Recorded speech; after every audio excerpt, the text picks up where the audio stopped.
Hello student, I am Sonam. Welcome back to my YouTube channel Apna Vidyalaya. आज के इस video में हम आप सभी को बताएंगे क्लास 10 विज्ञान का बिल्कुल वायरल पेपर, ठीक है। और ऐसा ही पेपर आप सभी का 25 फरवरी को बिल्कुल ऐसा ही पेपर मिलेगा, ठीक है। और यहाँ पे हम आप सभी को पूरे के पूरे उत्तर के साथ पूरे जितने भी बहुविकल्पी प्रश्न है उसको भी हम आपको हल करके बताएंगे, ठीक है। और जितने भी क्वेश्चन है, लॉन्ग क्वेश्चन, शॉर्ट क्वेश्चन, सभी क्वेश्चन को हम आपको हल करके पूरे के पूरे आंसर के साथ बताएंगे। जितने भी सवाल है, न्यूमेरिकल है, सभी को सॉल्व करके बताएंगे, ठीक है। ये वीडियो बहुत ही मोस्ट इंपॉर्टेंट है। अगर आप लोग इस पूरे वायरल पेपर की तैयारी कर लेते हो तो आप सभी को हम कह रहे हैं 100% मेरी गारंटी, आपका 70 में 70 नंबर पक्का है, ठीक है। आप लोग 25 फरवरी को बिल्कुल फोड़ कर आओगे, 70 में 70 नंबर बिल्कुल आग लगाकर आप लोग आओगे, ठीक है। ऐसा आप सभी को हम यहाँ पे वायरल पेपर बताएंगे जो कि पूरा का पूरा क्वेश्चन 100% क्वेश्चन इसी पेपर से फंसेंगे आप सभी के 25 फरवरी के पेपर में विज्ञान के, ठीक है। बिल्कुल बहुत ही इंपॉर्टेंट। जितना भी यहाँ पे हम आप सभी को पेपर बताए, इसमें जितना भी क्वेश्चन 100% ये रियल पेपर है और 100% ये क्वेश्चन बिल्कुल वायरल क्वेश्चन है, आपके एग्जाम में जरूर आएंगे, ठीक है। उल्लू बनाने वाला मेरा काम बिल्कुल भी नहीं होता है। जो भी हम आप सभी को बताएंगे बिल्कुल 100% वो रियल रहेगा, ठीक है। तो यहाँ पे देखिए हम आपको पूरे के पूरे रटी रटाई बात कोई भी नहीं, सभी को बिल्कुल समझा करके बताएंगे।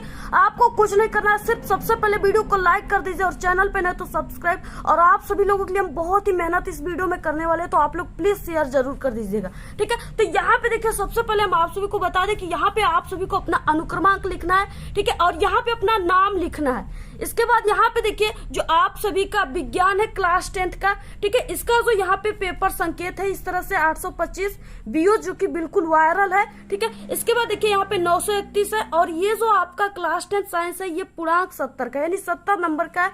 और इसमें आपको समय 3 घंटा 15 मिनट का मिलेगा। और ये 15 मिनट में आप सभी को इस पूरे प्रश्न पत्र को पढ़ना है। पेपर में देखिए सबसे पहले आप सभी का खंड अ है जिसमें 20 बहुविकल्पी क्वेश्चन रहेंगे, ठीक है। एक एक नंबर का पर क्वेश्चन रहेगा और उसका आंसर आप सभी को इस OMR सीट पे देना है, ठीक है। तो यहाँ पे देखिए सबसे पहला क्वेश्चन क्या है, इसको हम आपको पूरा का पूरा सॉल्व करके इस क्वेश्चन को बताएंगे, ठीक है। तो सबसे पहला यानी इसमें है पहला क्वेश्चन, किसी अवतल दर्पण द्वारा, ठीक है, आभासी, सीधा तथा आवर्धित, आवर्धित का मतलब बड़ा, ठीक है, प्रतिबिंब बनता है तो वस्तु की स्थिति होगी, ठीक है। तो सबसे पहले देखिए हम आप सभी को बना करके बताएंगे किस तरह से बनता है प्रतिबिंब, क्योंकि ये भी क्वेश्चन आप सभी के बोर्ड एग्जाम में बहुविकल्पी क्वेश्चन और ये आप सभी का, ठीक है, लघु उत्तरी क्वेश्चन 4 नंबर में भी ये क्वेश्चन आएगा। तो हम आप सभी को यहाँ पे बना करके बताएंगे कि इसमें क्वेश्चन में सबसे पहले अवतल दर्पण बोला है, ठीक है। तो आपको अवतल दर्पण बनाना है। अब अवतल दर्पण बनता कैसा है, ठीक है, कैसा दिखता है,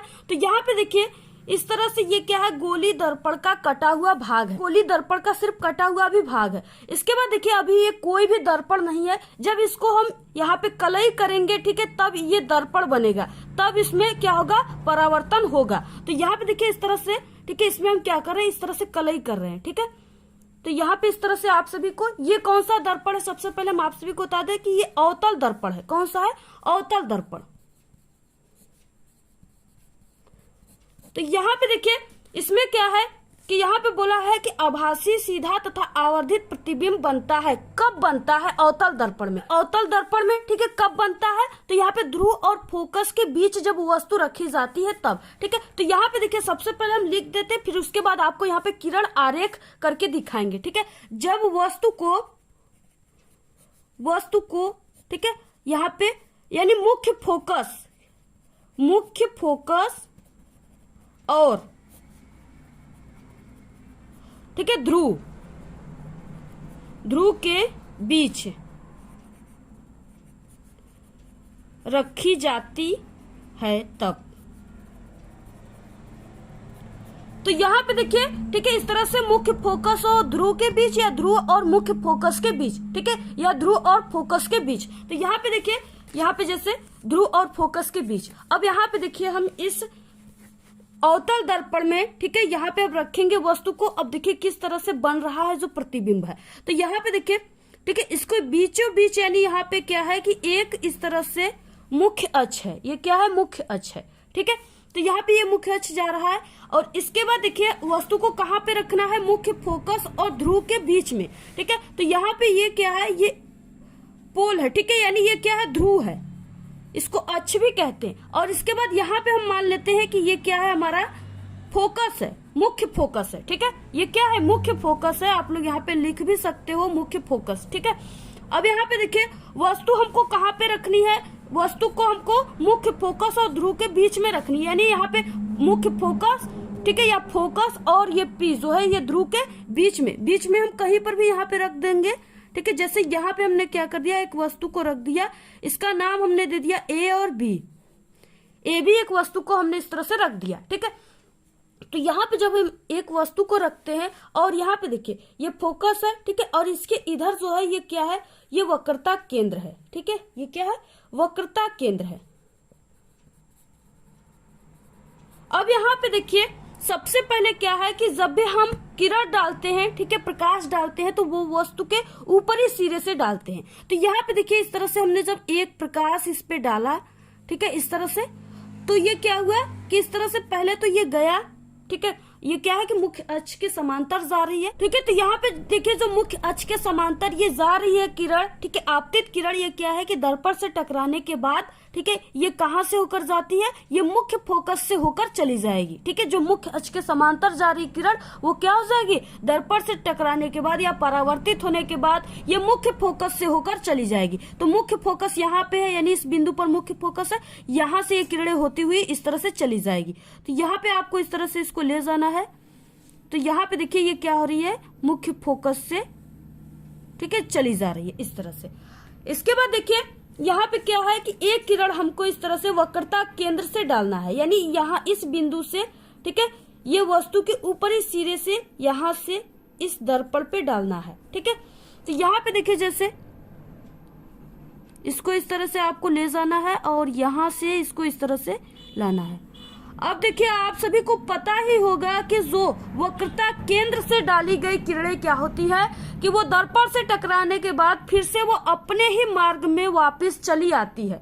ठीक है, तो यानी कि यहाँ पे ये जो हम किरण डाल रहे हैं ये दर्पण से अपवर्तित होने के बाद या परावर्तित होने के बाद, टकराने के बाद ये फिर से अपने उसी रास्ते में, ठीक है, वापस लौट जाती है। तो यहाँ पे क्या है कि इस तरह से ये लौट रही है और इधर भी ये क्या हो रहा है, लौट रहा है। ठीक है, तो यहाँ पे देखिए क्या है कि ये जो किरणें हैं ये पीछे की ओर आप लोग जितना भी इस तरह से करोगे ये कहीं पर भी नहीं मिलेगी। ठीक है, ये कहीं पर भी आपस में एक दूसरे को नहीं काटी कि इस वस्तु का प्रतिबिंब वहां पे बने। तो क्या होगा, अब हम क्या करेंगे कि ये जो किरणें हैं, ठीक है, इसको आगे की ओर बढ़ाएंगे और ये जहां पर भी मिलेंगी उसी जगह वस्तु का प्रतिबिंब बनेगा। ठीक है, तो यहाँ देखिए जब हम इस किरणों को इस तरह से यहाँ पे पीछे की ओर बढ़ा रहे हैं तो ये वस्तु यहाँ पे दोनों किरणें जो है वो आपस में मिल गई, यानी इसी जगह ये वस्तु का प्रतिबिंब बनेगा। ठीक है, तो इस तरह से देखिए वस्तु का प्रतिबिंब यहाँ पे बन गया।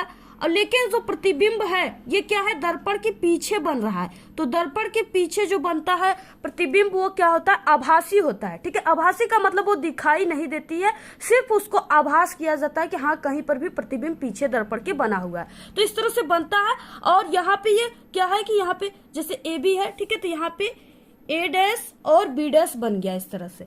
और ये क्या है, देखिए यहाँ पे आप लोग देख सकते हो कि ये क्या है कि ये वस्तु जो है वो ये बिल्कुल वास्तविक है और ये क्या है, आभासी है। और ये वस्तु आप लोग देख सकते हो इतना बड़ा है और इसके कंपेयर में ये वस्तु क्या है, इससे बड़ा है, यानी काफी बड़ा है, आप लोग देख सकते हो। ठीक है, इतना बड़ा है। तो इस तरह से ये क्या है, यहाँ पे आप सभी को समझ में आ गया। इसके बाद देखिए हम आप सभी को यहाँ पे पेपर में बताते हैं, यहाँ पे किसी अवतल दर्पण, ठीक है, द्वारा आभासी, सीधा तथा आवर्धित, इसका मतलब कि बड़ा प्रतिबिंब बनता है तो वस्तु की स्थिति क्या होगी।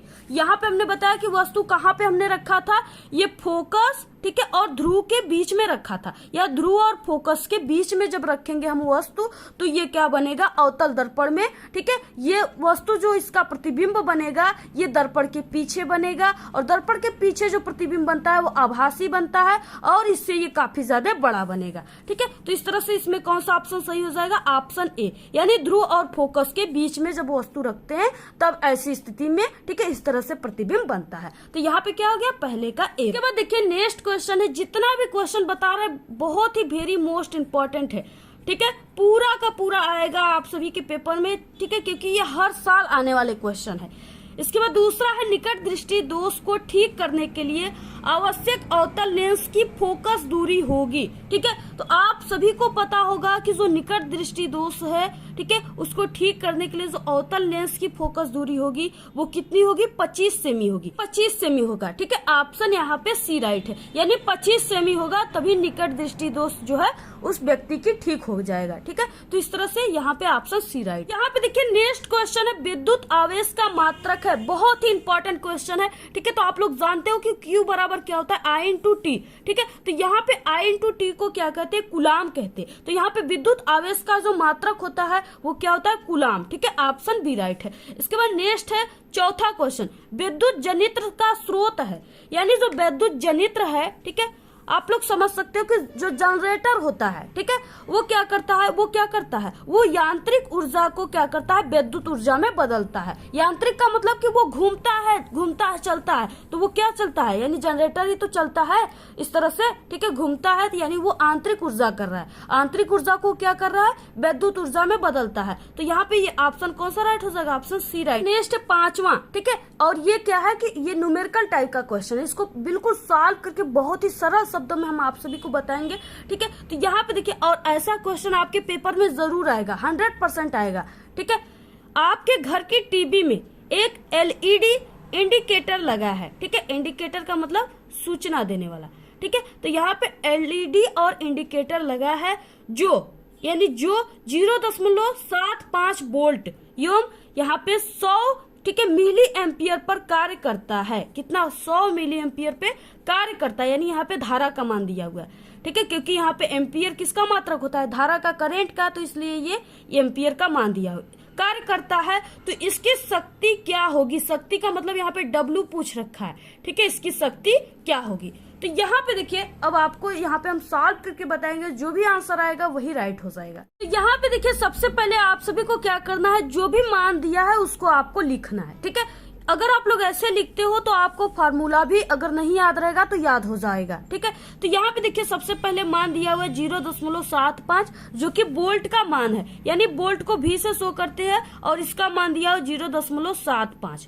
ठीक है, इसके बाद देखिए यहाँ पे योम जो एम्पियर है, यानी धारा का मान जो है वो कितना दिया हुआ है, धारा को आई से शो करते हैं, आई बराबर 100। ठीक है, और यहाँ पे MA, यानी ये मिली है, इसको हम नहीं चेंज करेंगे क्योंकि जितना भी यहाँ पे आंसर है क्वेश्चन में, ठीक है, ऑप्शन में सभी मिली में ही आया हुआ है। तो यहाँ पे ये V का मान दे दिया और यहाँ पे ये I का मान दे दिया, और पूछ क्या रखा था, यहाँ पे शक्ति क्या होगी, यानी यहाँ पे W। ठीक है, यानी ये क्या है, शक्ति है, इस शक्ति का मान क्या है, पूछ रखा है। अब देखिए यहाँ पे शक्ति बराबर सूत्र जो होता है, आपको सबसे पहले शक्ति, अब यहाँ पे V का मान दे दिया, I का मान दे दिया, और यहाँ पे शक्ति का मान पूछ रखा है, तो इससे आपको सूत्र तुरंत याद हो जाएगा कि इसके बराबर शक्ति बराबर सूत्र क्या होती है, दो चीजें दिया है, इसी को आपको लिख देना है, यानी शक्ति बराबर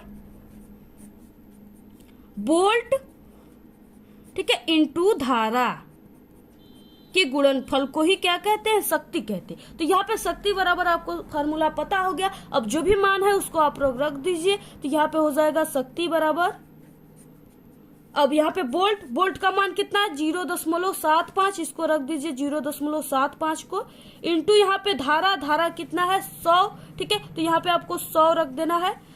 अब इसके बाद देखिए यहाँ पे, तो यहाँ पे देखिए क्या हो जाएगा, W बराबर यानी शक्ति बराबर, ठीक है, 0.75 और इंटू यहाँ पे 100 दिया ही था। अब देखिए यहाँ पे 2 अंक पे दशमलव लगा है, यानी हमको ऊपर नीचे क्या करना होगा, 100 का वो करना होगा गुणा भाग। ठीक है, तो यहाँ पे 100 का ऊपर नीचे हम कर देते हैं इस तरह से।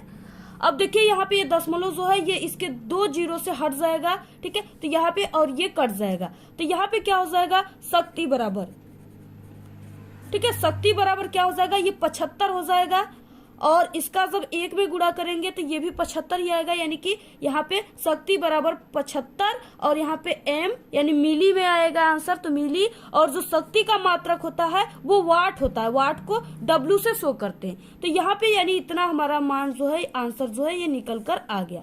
ठीक है, तो अब देखिए आप सभी के पेपर में कौन सा ऑप्शन सही होगा। तो यहाँ पे आप लोग देख सकते हो कि यहाँ पे 75 MW दिया है, यानी ऑप्शन ए राइट है। ठीक है, इसके बाद नेक्स्ट क्वेश्चन है 6वां, विद्युत बल रेखाएं जो होती हैं, ठीक है, उसका गुण क्या होता है? तो यहाँ पे 4 ऑप्शन है। ठीक है, पहला ऑप्शन है सदैव समांतर होती है, दूसरा है एक बिंदु पर मिलती है, सी है एक दूसरे को कभी नहीं काटती, ठीक है, डी है परस्पर काटती है। तो ये देखिए सदैव समांतर होती है बिल्कुल भी गलत है, एक बिंदु पर मिलती है ये भी गलत है, एक बिंदु पर कभी भी नहीं मिलती है। ठीक है, परस्पर काटती है, एक दूसरे को कभी भी नहीं काटेगी, अगर काट देगी तो वहां पे 2 क्षेत्र बन जाएंगे, ठीक है, विद्युत क्षेत्र, जो कि असंभव है। तो यहाँ पे यानी कि सी जो है एक दूसरे को कभी भी जो है ये विद्युत बल रेखाएं नहीं काटती है, इसका बहुत ही इंपॉर्टेंट गुण है। लोग इसको जल्दी से तैयार कर लीजिए, ये क्वेश्चन 100% गारंटी पेपर में छपा रहेगा। ठीक है, जल्दी से तैयार कर लीजिए। नेक्स्ट है 7वां, चुंबकीय क्षेत्र की तीव्रता का मात्रक है।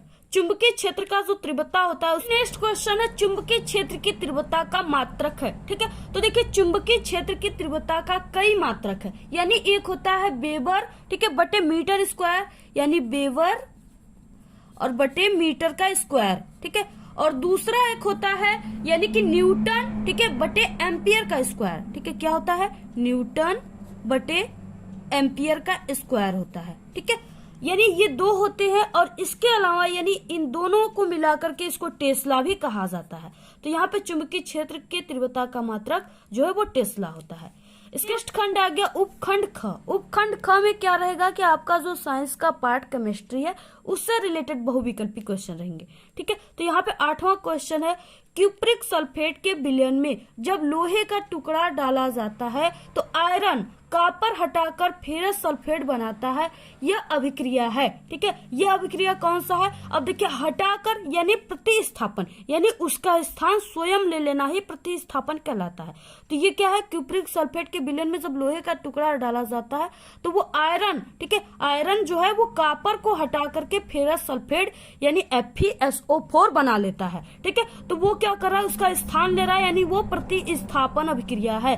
ऑप्शन ए राइट है। क्वेश्चन है 9, क्षार जल में विलेय क्षारक होते हैं जो परिवर्तित कर देते हैं। किसको कर देते हैं? जो क्षार होता है वो क्या करता है? क्षार का मतलब क्या है कि इसमें खट्टापन होता है, यानी लाल लिटमस को नीला कर देता है। ठीक है, लाल लिटमस पेपर को क्या कर देता है? ये नीला कर देता है। ऑप्शन यहाँ पे बी है। इसके बाद नेक्स्ट 10वां क्वेश्चन, ठंडे जल से क्रिया करके जो मेथेन है वो क्या बनाता है?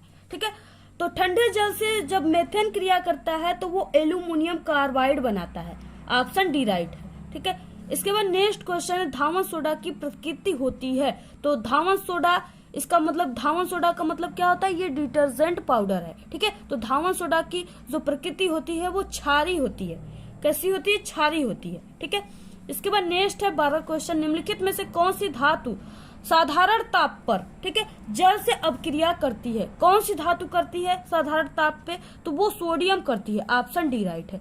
इसके बाद नेक्स्ट है ब्यूटेनोन में क्रियात्मक समूह है। तो सबसे पहले हम आप सभी को बता दें कि यहाँ पे नोन है। ठीक है, नोन का मतलब CO, CO इसमें क्या है? क्रियात्मक समूह है। अब देखिए यहाँ पे ब्यूटेनोन में क्रियात्मक समूह है, तो यहाँ पे CO किसमें दिया हुआ है?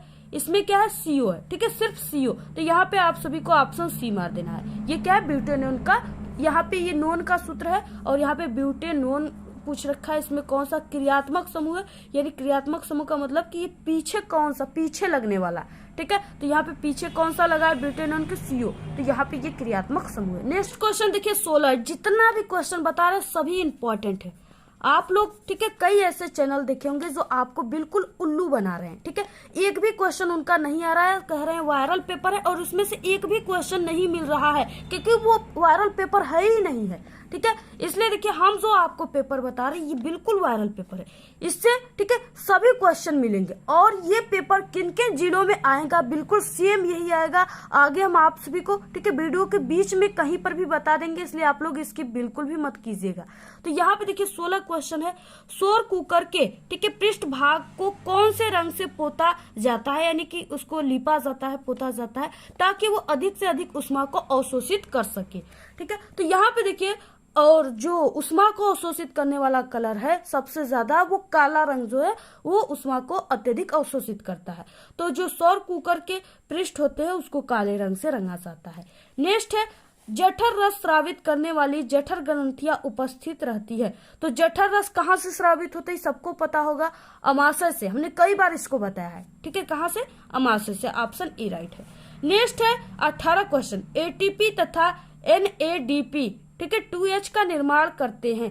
कहाँ पर होता है? एटीपी, यानी इसको ऊर्जा का सिक्का कहा जाता है। ठीक है, और देखिए एटीपी में ही माइटोकॉन्ड्रिया पाए जाते हैं, तो यहाँ पे एटीपी का निर्माण यानी माइटोकॉन्ड्रिया में होता है। नेक्स्ट है यहाँ पे आवृतबीजी पौधे में नर जनन अंग होते हैं। आवृतबीजी पौधे में जो नर जनन है वो क्या होते हैं? ठीक है, तो वो क्या होता है? बीजांड होता है। क्या हो जाता है? बीजांड बन जाता है लास्ट में। तो यहाँ पे ऑप्शन सी राइट है। नेक्स्ट है 20वां क्वेश्चन, और इसके साथ साथ यानी ये जो पेपर बता रहे हैं इसके साथ साथ आप सभी को बहुत ही जबरदस्त आग लगाने वाली पूरी की पूरी साइंस की तैयारी हम आप सभी को एक दिन में कराएंगे, सिर्फ एक ही वीडियो में।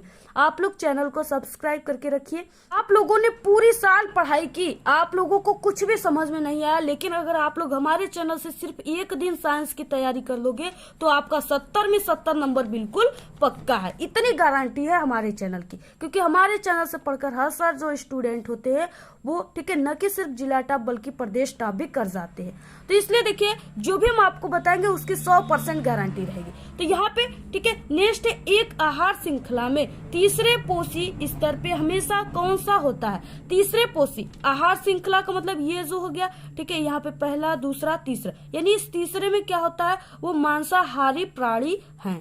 ठीक है, मांसाहारी प्राणी में जैसे बाघ हो गया, ठीक है, और वो सियार हो गए, ये सब क्या है? मांसाहारी है। तो इस तरह से आप लोग यहाँ पे ठीक है सियार को लोमड़ी भी कहते हैं। तो इस तरह से यहाँ पे ऑप्शन ए राइट है। इसके बाद देखिए अब आ गया उपखंड क। उपखंड क में क्या है कि आप सभी का सबसे पहले फिजिक्स रहेंगे, फिजिक्स से इंपॉर्टेंट क्वेश्चन रहेंगे। इसके बाद आप सभी का केमिस्ट्री और इसके बाद बायोलॉजी होगा। तो यहाँ पे पहला क्वेश्चन है, उपखंड क का पहला क्वेश्चन है, किसी कुंडली में विद्युत धारा प्रेरित करने के विभिन्न ढंग को स्पष्ट कीजिए। यानी कि ठीक है किसी भी कुंडली में जो विद्युत धारा प्रेरित होती है वो कितने माध्यम से किया जा सकता है, उसकी कितने ढंग है। ठीक है, और ये क्वेश्चन 4 नंबर का है, यानी कि आप सभी को इसको किसी कुंडली में विद्युत धारा प्रेरित करने के 4 ढंग को यहाँ पे लिखोगे तभी आपको 4 नंबर पूरे मिलेंगे। तो किस तरह से अब आपको लिखना है? देखिए इसका उत्तर हो जाएगा कुंडली में विद्युत धारा प्रेरित करने का ठीक है विभिन्न जो ढंग है वो निम्नलिखित है। इस तरह से आपको लिखना है। पहला यहाँ पे है, दूसरी कुंडली में चुंबकीय क्षेत्र रेखाओं को परिवर्तन करके यानी कि जो कुंडली है ठीक है उसमें विद्युत धारा जो प्रेरित करने का पहला ढंग है वो है कि दूसरी कुंडली में चुंबकीय क्षेत्र की रेखाओं को परिवर्तन करके उसमें प्रेरित धारा किया जा सकता है। नेक्स्ट है दूसरा, कुंडली में प्रवाहित विद्युत धारा जो है यानी विद्युत धारा आई जो है आई में परिवर्तन करके। ठीक है, इसके बाद नेक्स्ट है यहाँ पे तीसरा, कुंडली को चुंबकीय क्षेत्र में घुमाने पर इससे भी क्या होती है कि विद्युत धारा प्रेरित होती है। ठीक है, नेक्स्ट है चौथा, चुंबक को कुंडली के भीतर या बाहर गति कराने पर ठीक है विद्युत धारा प्रेरित होती है। तो ये बहुत ही इंपॉर्टेंट है, आप लोग इसको जल्दी से तैयार कर लीजिए। ठीक है, ऐसे क्वेश्चन आप सभी के पेपर में जरूर आएंगे। जैसे हमने आप सभी को बताया ठीक है कि वो विद्युत बल रेखाओं के गुण क्या है, विद्युत बल रेखाएं क्या होती हैं, ठीक है इस तरह से, और किस तरह से होता है, डायनेमो का क्या कार्य होता है, इस तरह से यानी ऐसे क्वेश्चन आपके पेपर में पक्का आएंगे। क्वेश्चन है दूसरा, कोई अवतल दर्पण अपने सामने 10 सेमी ठीक है दूरी पर रखे किसी बिंब, यानी बिंब का मतलब क्या है? वस्तु। ठीक है, वस्तु का 3 गुणा आवर्धित, आवर्धित का मतलब हमने आप सभी को बताया बड़ा, ठीक है बड़ा वास्तविक प्रतिबिंब बनाता है। तो प्रतिबिंब दर्पण से कितनी दूरी पर है, कितनी दूरी पर रखा गया है, यानी कितनी दूरी पर वो बनेगा। ठीक है, ये 4 नंबर का क्वेश्चन है और ये क्या है? न्यूमेरिकल टाइप का क्वेश्चन है। अब आप सभी को किस तरह से इसको सॉल्व करना है, देखिए सबसे पहले क्या है क्वेश्चन में कि जो प्रतिबिंब बन रहा है वो वास्तविक प्रतिबिंब बन रहा है। ठीक है, तो वास्तविक प्रतिबिंब के लिए यहाँ पे जो आवर्धन का मान होता है वो ऋणात्मक होता है। ठीक है, ऋणात्मक होना चाहिए। तो यहाँ पे आप सभी को लिखना है हल, और यहाँ पे क्या हो जाएगा, यहाँ पे हम लिख देते हैं पहले कि क्योंकि जो प्रतिबिंब है ठीक है प्रतिबिंब वास्तविक है, वास्तविक है, इसलिए जो आवर्धन होगा, आवर्धन क्षमता यानी आवर्धन यम का मान जो होगा वो ऋणात्मक में होना चाहिए। तो यहाँ पे यम बराबर यानी यम का मान जो होगा, यम क्या है? आवर्धन है। ठीक है, तो यम आवर्धन का मान जो होगा वो ऋणात्मक होगा।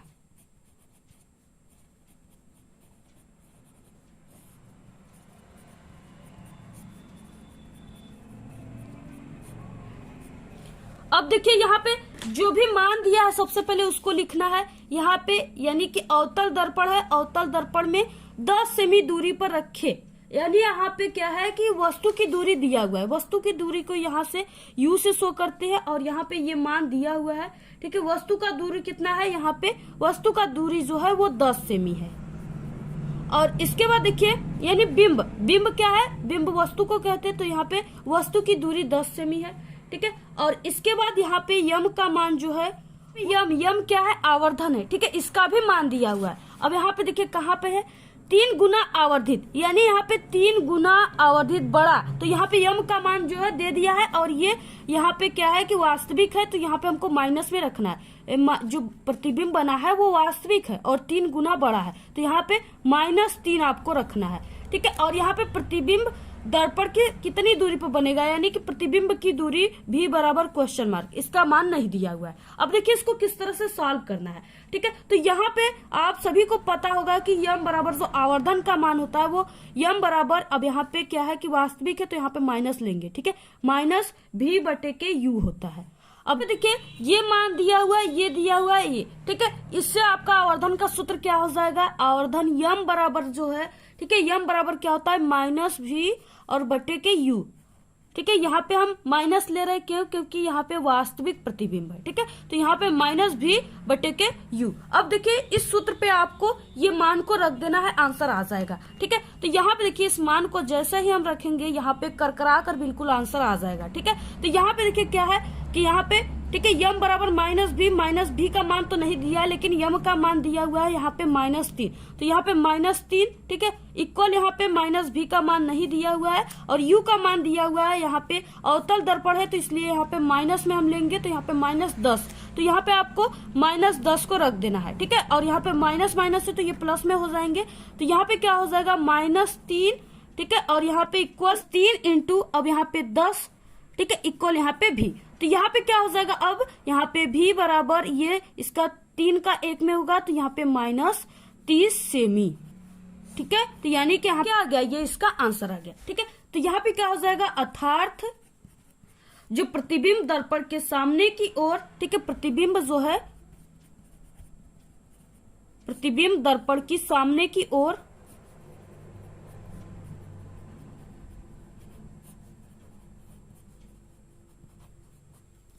दर्पण से 30 सेमी की दूरी पर बनेगा।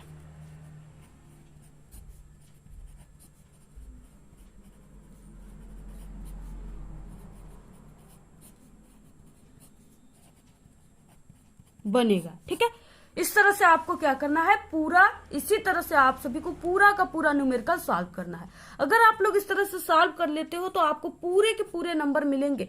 अगर आपको नहीं सॉल्व करने आता है न्यूमेरिकल, ठीक है, तो आप लोग अगर कमेंट करोगे कि हाँ किस तरह से न्यूमेरिकल सॉल्व करना है, यानी अगर नहीं आता है तो ट्रिक से कैसे सॉल्व करना है, तो अगर आपको ट्रिक चाहिए तो आप लोग कमेंट कर दीजिएगा। फिजिक्स में न्यूमेरिकल सॉल्व करने का ट्रिक हम आपको तुरंत वीडियो प्रोवाइड करा देंगे। ठीक है, तो इस तरह से है, आप लोग इसका स्क्रीनशॉट ले लीजिए पूरे क्वेश्चन का। इसी तरह से आपको क्या करना है, सॉल्व करना है। नेक्स्ट क्वेश्चन है, पीत बिंदु एवं अंध बिंदु किसे कहते हैं। ठीक है, तो यहाँ पे देखिए पीत बिंदु और अंध बिंदु सबसे पहले कहाँ पे पाए जाते हैं, तो ये मानव नेत्र में पाए जाते हैं। ठीक है, तो यहाँ पे देखिए ये क्या है, मानव नेत्र का फिगर। बहुत ही मेहनत हम आप सभी को इस वीडियो में करके बताएं। देखिए कितना अच्छे तरीके से हमने आप सभी को समझाने के लिए फिगर वगैरह सब कुछ बना दिए हैं, लेकिन आप लोग क्या हो कि वीडियो देख लेते हो और न ही कमेंट करते हो और न ही आप लोग शेयर करते हो। ठीक है, देखिए तो यहाँ पे देखिए पीत बिंदु क्या है, सबसे पहले हम आप सभी को बता दें पीत बिंदु किसे कहते हैं। ठीक है, तो देखिए रेटिना कौन है, रेटिना यहाँ पे है।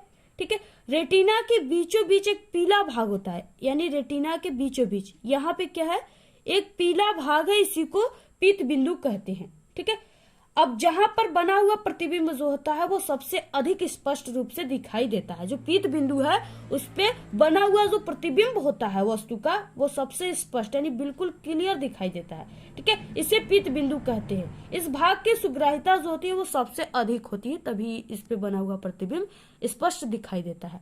ठीक है, और इसके बाद अंध बिंदु क्या है, तो अंध बिंदु देखिए यहाँ पे है। अंध बिंदु का मतलब क्या है कि जो भी प्रतिबिंब रेटिना पर बनता है अंध बिंदु के माध्यम से ही मस्तिष्क पर वो संकेत जाता है, यानी अंध बिंदु मस्तिष्क को सूचना देता है कि हाँ वो जो वस्तु या वो चीजें जो हम देख रहे हैं वो काला है या गोरा है, ठीक है, या लाल है या किसी भी कलर का है, वो यही देता है, अंध बिंदु ही देता है, ठीक है।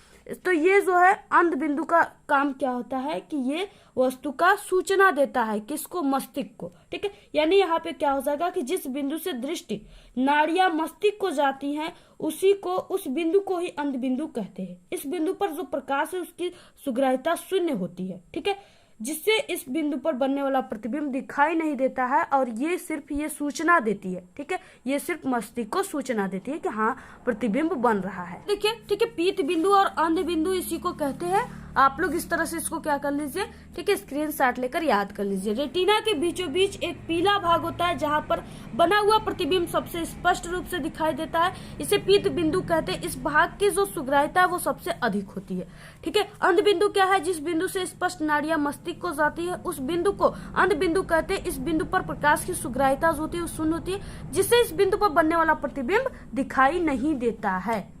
यहाँ पे देखिए चौथा क्वेश्चन, विद्युत मोटर का नामांकित चित्र आरेख खींचिए, इसका सिद्धांत तथा कार्यविधि, ठीक है, स्पष्ट कीजिए। यानी सिद्धांत और कार्यविधि दोनों को लिखना है। और विद्युत मोटर में जो विभक्त वलय है उसका क्या महत्व है, ठीक है। अब ये क्वेश्चन 6 नंबर का है। आपको देखिए 2 नंबर आप सभी को मिलेगा इसके सिद्धांत पर, ठीक है, 2 नंबर इसके कार्यविधि पर। सिद्धांत में आ गया आपका रेखांकित, ये आरेख भी आ गया, ठीक है, रेखांकित आरेख। और इसके बाद 2 नंबर आपको कार्य विधि पर और 2 नंबर इस पे मिलेगा कि विभक्त वलय का क्या महत्व है, इस पे 2 नंबर, यानी 6 नंबर का। अगर एक भी क्वेश्चन इसमें से आप लोगों ने छोड़ा तो आपको 2 नंबर नहीं मिलेगा। यानी जितना क्वेश्चन में कहा है अच्छे तरीके से पढ़ना है तब जाके उसका आंसर लिखना है। अब देखिए इसका क्या हो जाएगा। और ये जो क्वेश्चन है किसी भी पेपर में देखोगे ये हजारों बार आया हुआ है और किसी भी आप लोग बुक में देखोगे जरूर छपा रहेगा कि हाँ ये 2022 में आया हुआ है, ठीक है, 19 में आया है, 20 में आया है, सभी में ये आया हुआ क्वेश्चन है। अब देखिए इसका आंसर क्या हो जाएगा। देखिए हम आप सभी को पूरा डायग्राम, ठीक है, फिगर को बना करके बताएंगे, इस तरह से भी इसको हम समझाएंगे आपको। सबसे पहले यहाँ पे देखिए विद्युत मोटर वाला, ठीक है, तो यहाँ पे सबसे पहले आपको विद्युत मोटर किसे कहते हैं ये जानना होगा। विद्युत मोटर एक ऐसा यंत्र है जो विद्युत ऊर्जा को यांत्रिक ऊर्जा में परिवर्तन करता है या बदलता है, उसी को विद्युत मोटर कहते हैं। अब इसके सिद्धांत पूछ रखा था क्वेश्चन में, सिद्धांत क्या हो जाएगा, यानी ये किस सिद्धांत पे कार्य करता है विद्युत मोटर जो है, ठीक है। तो विद्युत मोटर का सिद्धांत जो है इस तथ्य पर आधारित है कि जब किसी कुंडली को चुंबकीय क्षेत्र यानी बी चुंबकीय क्षेत्र में रखकर उसमें विद्युत धारा आई को क्या करते प्रवाहित की जाती है, तो कुंडली पर एक बल युग्म एफ कार्य करने लगता है जो कुंडली को उसके अक्ष पर घुमाने का प्रयास करता है। यानी ये क्या है, इस तरह से, ठीक है, ये एक कुंडली है। अब यहाँ पे क्या है, इस पे एक विद्युत बल कार्य कर रहा है जो इसको इसी अक्ष में, यानी इस तरह से एक ही अक्ष में, इसको इधर उधर नहीं, बिल्कुल एक ही अक्ष में इस तरह से घुमाने का कार्य कर रहा है, ठीक है। ये क्या है, बलयुग्म कार्य कर रहा है, ठीक है, कार्य करने लगता है जो कुंडली को उसके अक्ष पे घुमाने का प्रयास करता है, ठीक है। यदि कुंडली अपने अक्ष पर घूमने के लिए स्वतंत्र है, बिल्कुल स्वतंत्र है, फ्री है, तो वो घूमने लगती है, ठीक है। तो इस तरह से ये इसका सिद्धांत है, यानी इसी सिद्धांत पर ये कार्य करता है विद्युत मोटर। अब इसके बाद देखिए कि इसकी संरचना किस तरह से बनेगा, इसमें कौन कौन से पार्ट लगेंगे, ठीक है, जिससे ये यांत्रिक ऊर्जा उत्पन्न करेगी। तो यहाँ पे विद्युत मोटर के 4 मुख्य भाग है। सबसे पहला पॉइंट है क्षेत्रक चुंबक।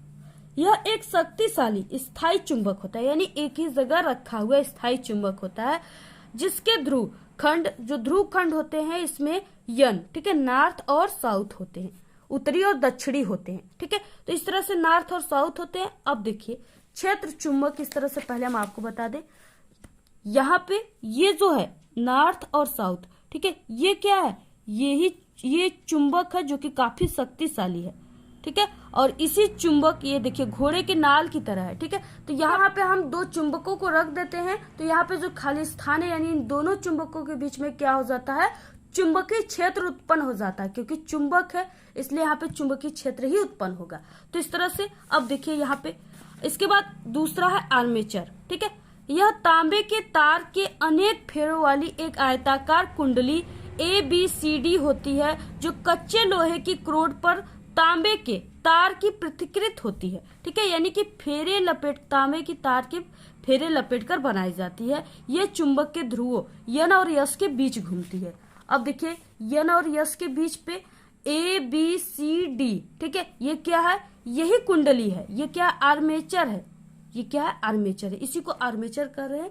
और ये क्या है कि ये तांबे की तार के कई फेरे को मिला करके, ठीक है, इसको बनाया जाता है। अब ये N और S के बीच में घूमेगी जिससे यांत्रिक ऊर्जा उत्पन्न होगी।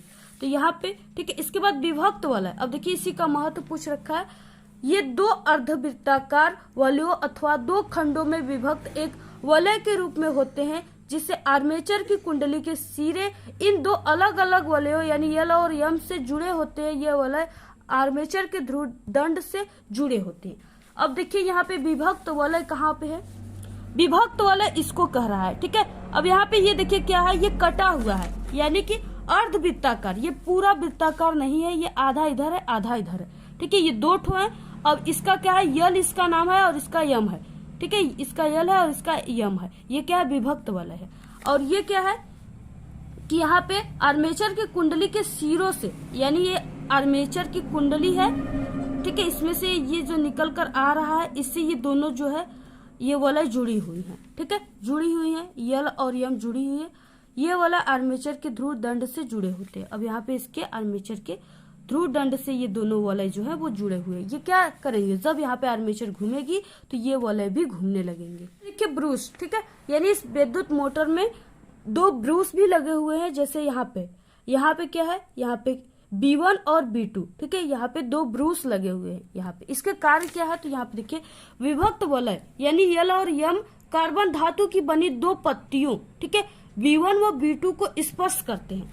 विभक्त वलय क्या है, L और M जो है वो विभक्त वलय था। अब इसको ये B1 B2 क्या है, ब्रूस है, इनको क्या कर रही है, स्पर्श कर रही है, इसको छू रही है, ठीक है। तो यहाँ पे विभक्त वलय यानी B1 और B2 को स्पर्श करते हैं, इन्हें ब्रूस कहते हैं, ठीक है, इनको क्या कहते हैं, ब्रूस कहते हैं। इन ब्रूसों का संबंध दो संयोजक पेचों से करके इन बीच एक बैटरी लगा देते हैं। एक ब्रूस से विद्युत धारा कुंडली में प्रवेश करती है तथा दूसरे ब्रूस से विद्युत धारा जो कुंडली है उससे बाहर निकलती है। देखिए दो ब्रूस है, इसका क्या है कि इसका संबंध, इसका संयोजन किससे किया गया है, यहाँ पे प्लस और माइनस ये बैटरी का सिंबल होता है, तो यह यहाँ पे बैटरी से किया गया है, ठीक है, इस तरह से किया गया। तो यहाँ से तो हम धारा भेज रहे हैं, विद्युत धारा, और इस ब्रूस से क्या है कि इस ब्रूस से यहाँ पे विद्युत धारा जो है वो फिर से निकल करके फिर से इसी बैटरी में चली आती है, ठीक है, ये होता है ब्रूस का कार्य। इसके बाद इसका कार्य विधि क्या है, ठीक है, इस विद्युत मोटर का कार्य विधि क्या है। जब बैटरी से कुंडली में विद्युत धारा प्रवाहित करते हैं, जब बैटरी से कुंडली में, ये बैटरी थी, इससे जब कुंडली में विद्युत धारा प्रवाहित करते हैं तो देखिए क्या रिएक्शन होता है, प्रवाहित करते हैं तो फ्लेइंग के बाएं हाथ के, ठीक है, फ्लेइंग के बाएं हाथ का मतलब नियम, बाएं हाथ के नियम में कुंडली की भुजाओं AB तथा CD पर बराबर परंतु विपरीत दिशा में दो बल कार्य करने लगते हैं। अब यहाँ पे देखिए इसमें क्या है, यहाँ पे बराबर इस कुंडली ABCD जो है इस पे क्या है कि इस पे दो बल कार्य करने लगते हैं, लेकिन बराबर और इसके विपरीत दिशा में, यानी इसको इधर का घुमा रही है, ठीक है, यहाँ पे विपरीत दिशा में दो बल कार्य करने लगती है। ये दोनों बल एक बल युग्म बनाते हैं जिसके कारण कुंडली वामावर्त, ठीक है, वामावर्त में यानी कि वामावर्त यानी N की तरफ, ठीक है, दिशा में घूमने लगती है। कुंडली के साथ इसके सिरों पर लगने वाला जो विभक्त वलय भी घूमने लगता है, ठीक है। कुंडली, जब ये कुंडली ABC घूमती है इधर से, ठीक है, जब इस पे विद्युत वाहक बल लगता है तो ये घूमने लगती है, तो इससे जुड़े जितने भी पार्ट है सभी घूमने लगेंगे। तो यहाँ पे ये विभक्त बल है, इसी कुंडली से जुड़ा हुआ है, तो ये भी अपने अक्ष पे घूमने लगता है, ठीक है। इस विभक्त वलय की मदद से, ठीक है, धारा की दिशा इस प्रकार रखी जाती है कि कुंडली पर बल युग्म लगातार एक ही दिशा में कार्य करे, ठीक है, यानी एक ही दिशा में इधर का ही कार्य करे, इस तरह से इस पे धारा की दिशा को रखा जाता है।